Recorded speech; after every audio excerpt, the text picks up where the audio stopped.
नमस्कार दोस्तों, आप देख रहे हैं मेरा YouTube चैनल लव एपी और रेलवे। मेरी तरफ से आप सभी को होली की शुभकामनाएं।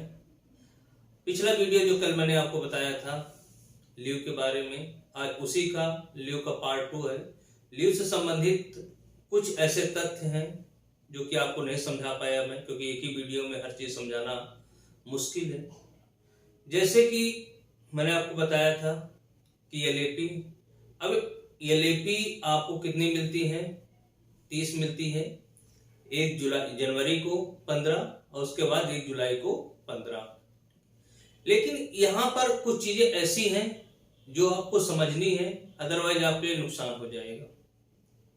मान लीजिए आपकी इंक्रीमेंट 1 जुलाई को पड़ता है और उस कंडीशन में आप छुट्टी पर हैं, आपने 15 दिन की छुट्टी ले लिया, तो ये जब तक आप छुट्टी पर रहेंगे तब तक आपका इंक्रीमेंट नहीं लगेगा। ये आपको इसलिए बता रहा हूं कि जब भी आप छुट्टी ले, कोई भी छुट्टी सीएल के अलावा जब भी आप कोई छुट्टी ले, तो ये सब चीजें आप सोच समझ के लीजिए कि आपका जो इंक्रीमेंट है आपका उसका नुकसान न हो। इंक्रीमेंट आपका लगेगा।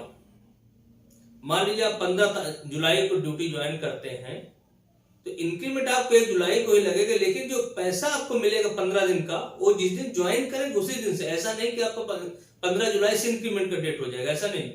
1 जुलाई ही इंक्रीमेंट डेट आपकी रहेगी, लेकिन जिस दिन आप ड्यूटी ज्वाइन करेंगे पैसा वहां से आपका जो बढ़ा हुआ है इंक्रीमेंट वहां से मिलेगा। आपने 4 जून को छुट्टी ले लिया और 15 जुलाई को आपने ड्यूटी ज्वाइन किया, तो 15 जुलाई को जब आप ड्यूटी ज्वाइन करेंगे तभी आपको 15 दिन का जो 3% जो इंक्रीमेंट मिल रहा है उसका वहां पे आपको मिलेगा।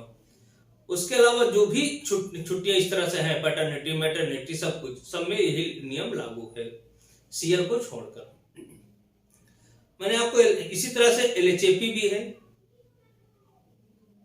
एलएपी और एलएचएपी मैंने आपको बताया था कि वो हमेशा यदि आपको कंप्लीट करना है तो आपको डबल है, मतलब कि एक एलएचएपी आपकी हाफ एलएपी के बराबर होती है। जैसे कि इसमें मतलब आपके डिफिनेशन से ही पता चल पा रहा है, तो आपको 2 एलएचएपी बराबर 1 एलएपी, और ये जो है 10 मिलती है पहले जनवरी में और फिर जुलाई में आपको 10 मिलती है एडवांस में। ये छुट्टियां आपको एडवांस में दी जाती हैं। यदि आप उस छुट्टी को मतलब आप उसके बाद फिर एब्सेंट हो जाएंगे तो उसका रेशियो है, और रेशियो में आपकी छुट्टी कट जाएगी, आपका पैसा जितना भी आप लिए थे वो कट जाएगा। ये सारी चीजें आपको देखनी है। उसके अलावा आपको मैंने सीसीएल के बारे में बताया था, जो कि सबसे ज्यादा चेंजेस लीव रूल में आया है। सीसीएल चाहे सिंगल पेरेंट्स हो, सिंगल पेरेंट्स मतलब कहने का सिंगल मेल एम्प्लॉय या सिंगल फीमेल एम्प्लॉय जो अपने बच्चों के लिए लेते हैं उनके लिए नियम वो सेम टू सेम वही है। लेकिन जो हस्बैंड और वाइफ दोनों है, जहां पर एम्प्लॉय क्या नाम महिला कर्मचारी जो है सिंगल नहीं है, तो वहां पर यह है कि थोड़ा सा नियम अलग है। वहां पर उनको क्या है, जो सिंगल मेल एम्प्लॉय है या सिंगल फीमेल एम्प्लॉय है वो 1 साल में 6 स्पेल पे ले सकती है। नॉर्मल दूसरे जो है 3 स्पेल ही ले सकते हैं 1 कैलेंडर ईयर में। ये आपको छोटी छोटी चीजें हैं जो आपको ऑब्जेक्टिव तैयार करने में बहुत मदद करेंगी। ये सब चीजें हैं। उसी तरह से पैटर्निटी लीव है।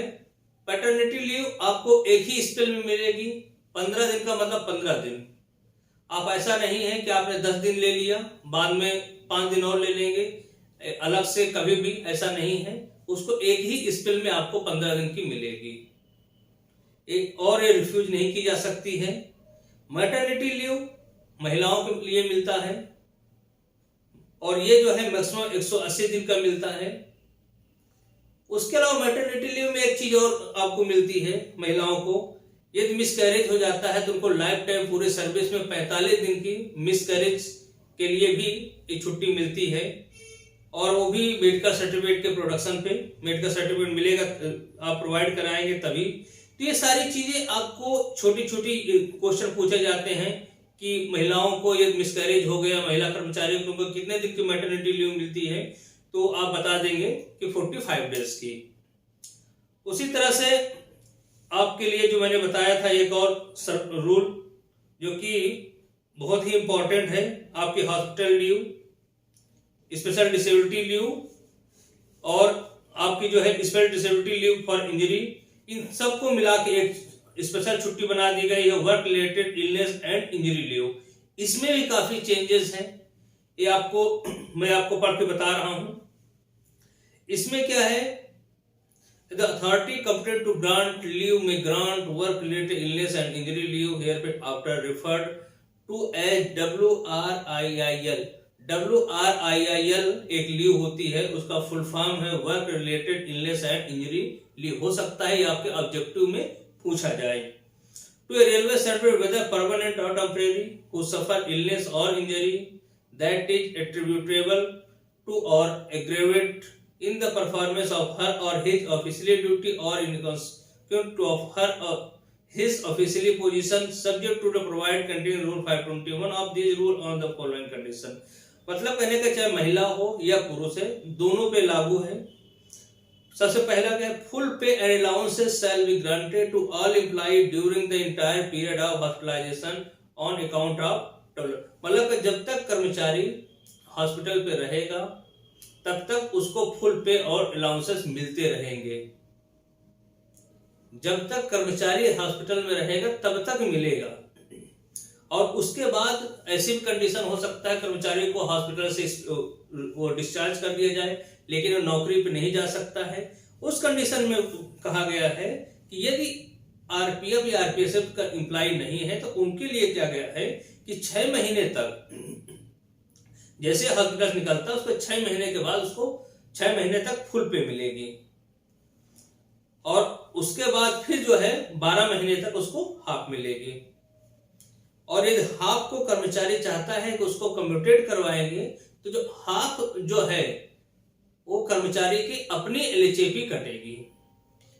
मतलब कहने का कि यदि 12 महीने की कर्मचारी चाहता है कि कम्यूटेट करवाए तो उसकी 12 महीने की एलएचएपी है वो आपको कट जाएगी ताकि वो डबल होके एलएपी बन जाए।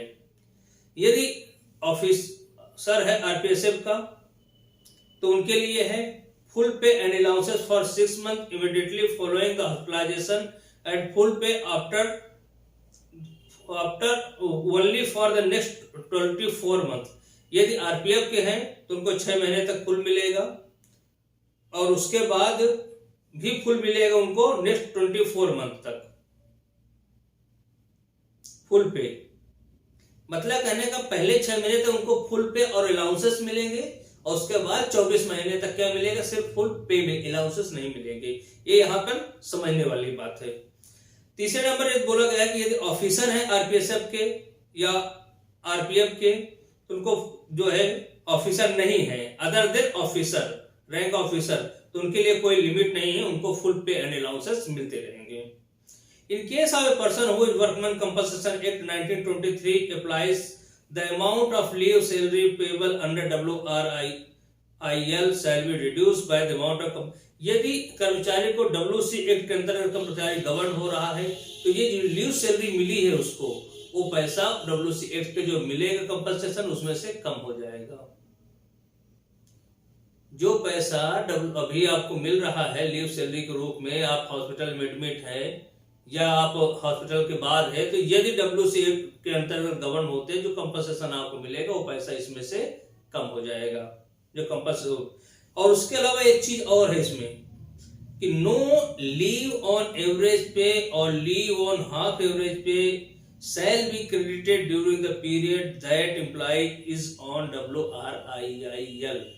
जब तक कर्मचारी WRIIL पे रहेगा तब तक उसकी कोई भी छुट्टी क्रेडिट नहीं होगी, न एलएपी न एलएचएपी। यदि कर्मचारी साल भर रहा है तो 30 दिन की उसकी एलएपी चली जाएगी और 20 दिन की एलएचएपी चली जाएगी। तो ये सारी चीजें आपको समझनी है। उसी तरह से और भी छुट्टियां हैं और भी नियम है।